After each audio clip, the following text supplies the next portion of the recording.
ये है जागेश्वर धाम मंदिर। 125 मंदिरों का यहाँ समूह है और सामने है महामृत्युंजय मंदिर जहाँ से पूजा की शुरुआत की जाती है। साथ ही यहाँ पर छोटे छोटे बहुत सारे मंदिर हैं और यहाँ आकर एक अलग ही अनुभूति होती है। लगता है हम भोलेनाथ के द्वार में चले गए हैं जहाँ पर शिव और सिर्फ शिव ही दिखते हैं।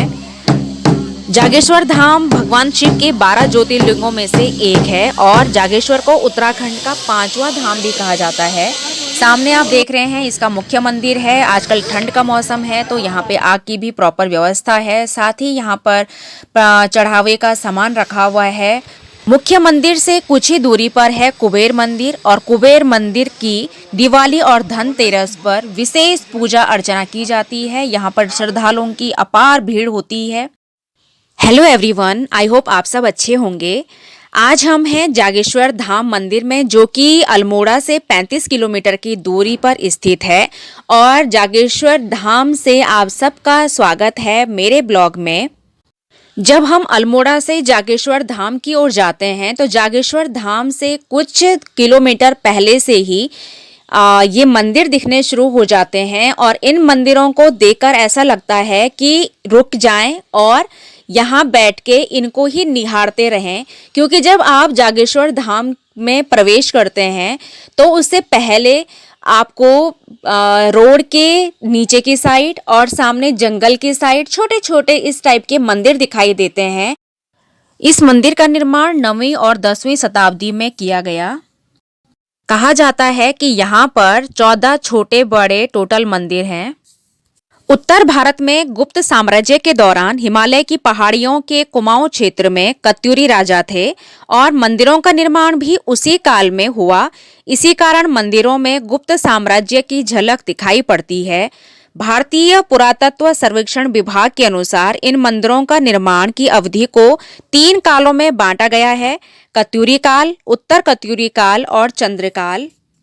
अभी हम हैं जागेश्वर मंदिर समूह के प्रसिद्ध मंदिर दंडेश्वर देवालय में और ये आरतोला से जागेश्वर की ओर जाते हुए जागेश्वर का मुख्य मंदिर जो है उससे 1 किलोमीटर पहले जटागंगा और दुग्ध गंगा के संगम पर देवदार के घने जंगल में है। दंडेश्वर मंदिर जागेश्वर मंदिर समूह का सबसे ऊंचा मंदिर है। इस मंदिर के चारों ओर 9 मंदिर हैं जो इसे अलग ही देवकुल बनाते हैं। स्थानीय मान्यता है कि सर्वप्रथम इसी स्थान पर शिवलिंग की उत्पत्ति हुई थी। इसे ऐखर देवाल भी कहा जाता है। अभी हम आ चुके हैं मुख्य मंदिर की ओर और ये यहाँ का मार्केट है।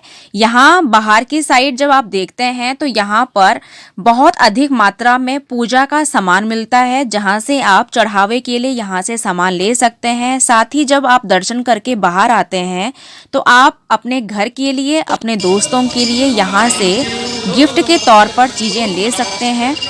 और ये सामने मंदिर है, यहाँ पर 125 मंदिरों का समूह है और ये मुख्य मंदिर में हम पहुँच चुके हैं। सामने आप देख रहे हैं महामृत्युंजय मंदिर, जहाँ से पूजा की शुरुआत होती है। सबसे पहले इसी मंदिर में पूजा की जाती है भगवान शिव की और उसके बाद ही हम अन्य मंदिरों में जा सकते हैं। बर्फानी आंचल पर बसे हुए कुमाऊं के इन साहसी राजाओं ने अपनी अनूठी कृतियों से देवदार के घने जंगल के मध्य बसे जागेश्वर में ही नहीं वरन पूरे अल्मोड़ा जिले में 400 से अधिक मंदिरों का निर्माण किया, जिनमें से जागेश्वर में ही लगभग 250 छोटे बड़े मंदिर हैं। मंदिरों का निर्माण लकड़ी तथा सीमेंट की जगह पत्थर की बड़ी बड़ी शिलाओं से किया गया है। मंदिर के दर्शन के बाद अब हम आ गए हैं माँ जटागंगा के दर्शन करने, जो कि मंदिर के ठीक सामने बहती हैं। जागेश्वर धाम समुद्र तल से 6200 फुट की ऊंचाई पर स्थित है। जागेश्वर को पुराणों में हाटकेश्वर और भू राजस्व लेखा में पट्टी पारोण के नाम से जाना जाता है। लोक विश्वास और लिंग पुराण के अनुसार जागेश्वर संसार के पालनहार भगवान विष्णु द्वारा स्थापित 12 ज्योतिर्लिंगों में से एक है। यहाँ के मंदिरों की जो चौखटें हैं वो देवी देवताओं की प्रतिमाओं से अलंकृत है और मंदिरों की वास्तुकला और शैली को देखकर कहा जाता है कि ये 7वीं से 12वीं शताब्दी के मध्य बने हैं। प्रचलित कथाओं के अनुसार आदि गुरु शंकराचार्य ने केदारनाथ धाम जाने से पहले क्षेत्र के कई मंदिरों का जीर्णोद्धार करवाया था, जिनमें से इस मंदिर का निर्माण भी उन्होंने करवाया था।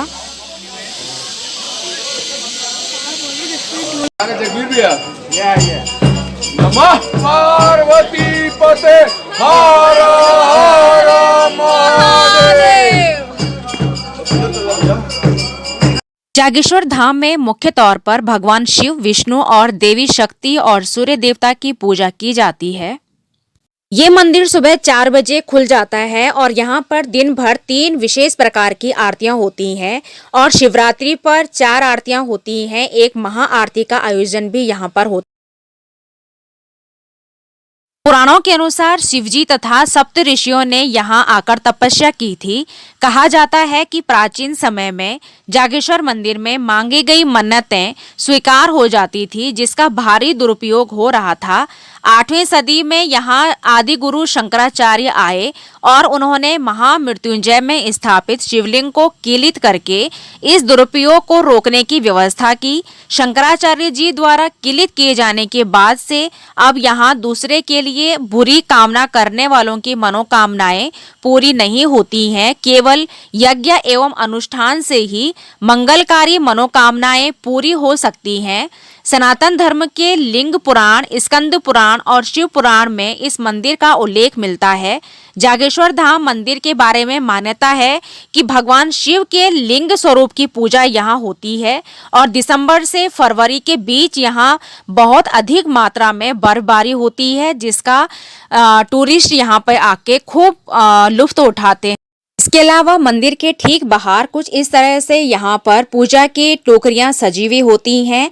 आप यहाँ से प्रसाद लेकर मंदिर में चढ़ावे का सामान यहाँ से ले जा सकते हैं। साथ ही अगर आपकी मनोकामनाएं पूर्ण होती हैं तो उसके लिए आपकी इच्छा के अनुसार, आप अपनी श्रद्धा के अनुसार यहाँ पर चढ़ावा चढ़ा सकते हैं। इसके अलावा अगर आपको यहाँ से गिफ्ट आइटम्स लेने हैं तो वो भी यहाँ पर मिल जाते हैं। ये सामने लगे हुए हैं विभिन्न प्रकार की छोटी छोटी चीज़ें जो कि यहाँ से आप इजीली ले सकते हैं। साथ ही यहाँ का जो मार्केट है वो बहुत ही अच्छा मार्केट है। यहाँ पर आपको काफ़ी चीज़ें मिल जाती हैं। इसके अलावा यहाँ पे रेस्टोरेंट भी काफ़ी अच्छे हैं जहाँ पर आप खाना खा सकते हैं। और यहाँ का ऊपर के साइड जो आप देख रहे हैं यहाँ का गांव है और गांव के जो मकान हैं वो भी बहुत ही सुंदर यहाँ पे आपको देखने को मिलेंगे। अभी मैं आ गई हूँ जागेश्वर मंदिर के सामने एक गांव में और ये गांव काफ़ी खूबसूरत गांव है। यहाँ के जो घर होते हैं वो बहुत ही प्यारे दिखते हैं और ये पहाड़ी शैली के घर होते हैं, बहुत मजबूत घर होते हैं और ये लकड़ी से प्रॉपर बने होते हैं जैसे कि आप देख रहे हैं। और साथ ही पत्थरों का इस्तेमाल इस पे होता है और ये काफ़ी पुराना घर है, लेकिन इसकी जो खूबसूरती है वो आज भी बरकरार है। अभी हम जा रहे हैं कुबेर मंदिर के दर्शन करने और कुबेर मंदिर जागेश्वर धाम के मंदिरों में से एक मंदिर है और यहाँ पर वैसे तो श्रद्धालुओं की साल भर भीड़ रहती है, लेकिन दिवाली और धनतेरस पर इसका विशेष महत्व होता है, क्योंकि कहा जाता है कि यहाँ से एक चांदी का सिक्का अगर आप साथ ले जाते हैं और घर की तिजोरी में रखते हैं तो आपके घर में कभी भी धन की कमी नहीं होती है। और जो कुबेर हैं वो धन के देवता माने जाते हैं और साथ ही ये रावण के सौतेले भाई भी थे। तो ये मंदिर की बहुत ज़्यादा मान्यता है और ये मंदिर है सामने। यहाँ से ऊपर सीढ़ियाँ जाती हैं और सीढ़ियों के बाद आपको ऊपर मंदिर के दर्शन होते हैं।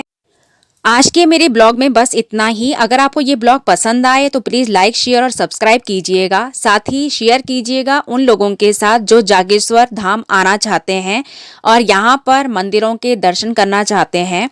यहाँ पर आकर आपको बहुत अच्छा लगेगा, क्योंकि इतने मंदिर एक साथ देखना इम्पॉसिबल है, लेकिन यहाँ पर वो चीज़ आपको पॉसिबल लगेगी, क्योंकि जब आप एक साथ इतने मंदिरों के दर्शन करते हैं तो आपको एक अलग ही आध्यात्मिक अनुभूति होती है जो कि सिर्फ जागेश्वर धाम में आकर ही हो सकती है। तो एक बार आप यहाँ पर आकर दर्शन करने अवश्य आइएगा। आज के मेरे ब्लॉग में बस इतना ही। मिलते हैं एक नई जगह और एक नए ब्लॉग के साथ। और नेक्स्ट ब्लॉग होगा रानीखेत का, तो बने रहिए आप। Thank you for watch.